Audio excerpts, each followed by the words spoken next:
নমস্কার। আজ 24শে নভেম্বর 2024 রবিবার। আমরা প্রত্যেকে যুবভারতী বৈদিক মিশনের গুরুভবনে উপস্থিত হয়েছি। আজকে আমাদের বৈদিক আলোচনার বিষয় হিসেবে নির্ধারিত হয়েছে সত্য, বাস্তব এবং সহজ।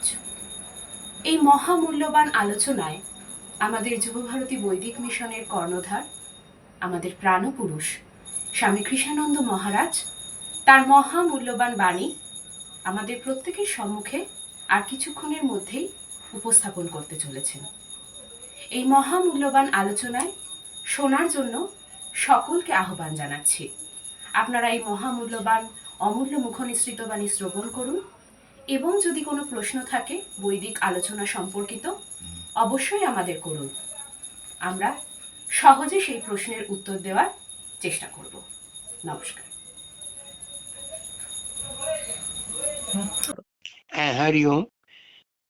আমাদের আলোচনা প্রসঙ্গে কোন এসেছিল আমাদের এই যে আত্মজ্ঞান ব্রহ্মজ্ঞানের পর এই আত্মজ্ঞান ব্রহ্মজ্ঞানটা এরা সত্যকে নির্দেশ করছে, আত্মাই সত্য, অথচ অতি বাস্তব এবং সহজলভ্য।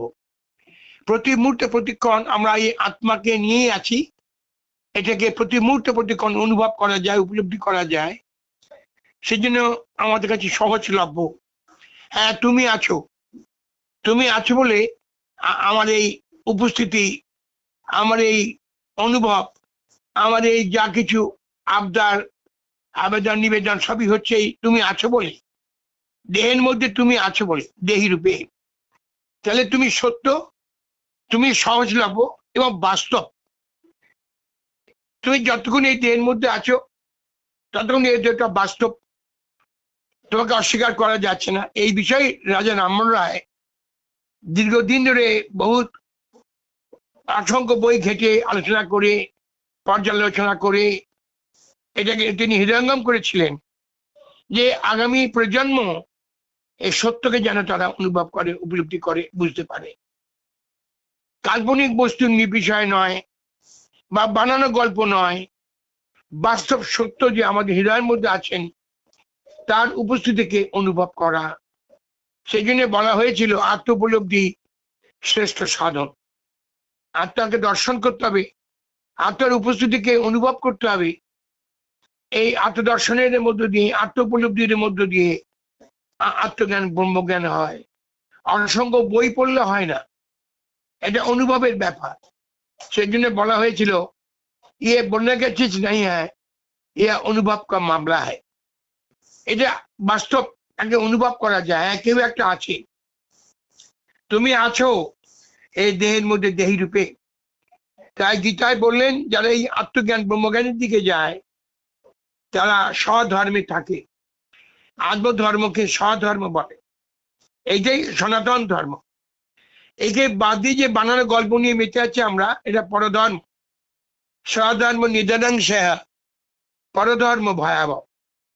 আমরা এই আত্মজ্ঞান ব্রহ্মজ্ঞান থেকে ছেড়ে বানানো গল্প, কে কি বললো সেদিকে ধ্যান দিয়ে বসে আছি, বানিয়ে বানিয়ে গল্প করছি, কিছু সত্য, কিছু মিথ্যা, কিছু কাল্পনিক।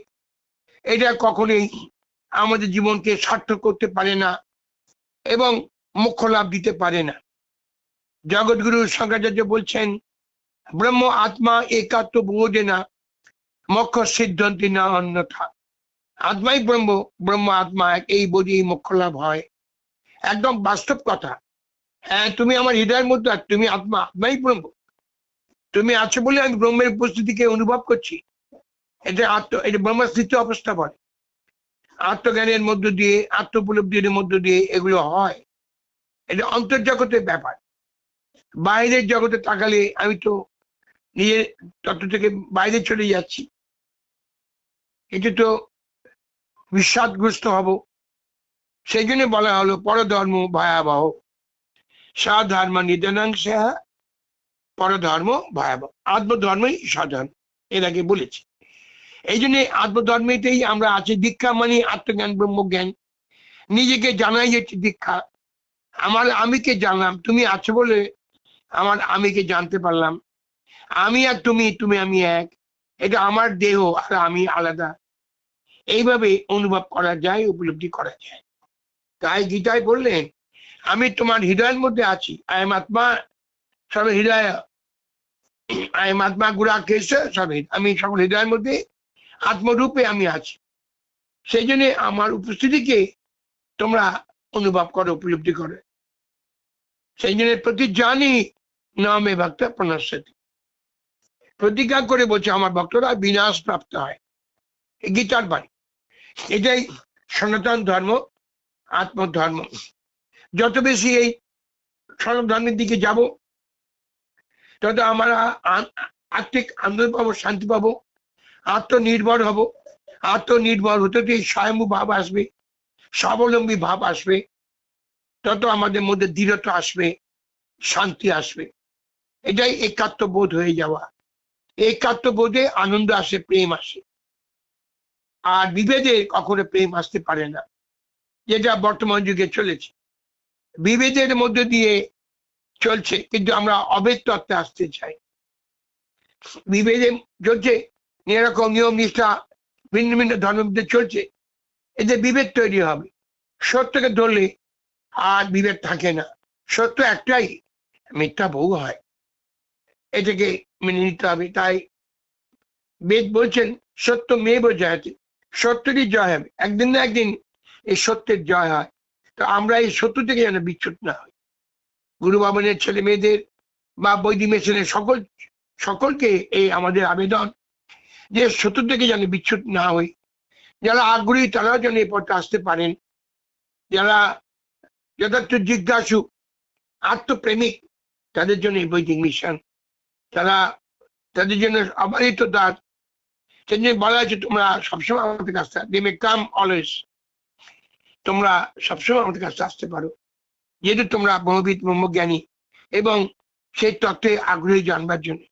যে নিজেকে জানতে চায় তারা ওয়েলকাম, অলওয়েজ ওয়েলকাম। এ কিচ্ছু লাগে না, কোনো পয়সা করি লাগে না, কোনো নিয়ম নিষ্ঠা কিচ্ছু নেই। আমি আমাকে জানবো, আবার কিসের নিয়ম, কিসে কি, একেই দীক্ষা বলে, আত্মজ্ঞানকে দীক্ষা বলে।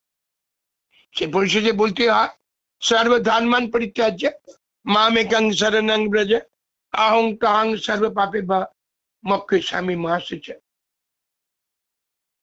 হরি ওম তৎসৎ।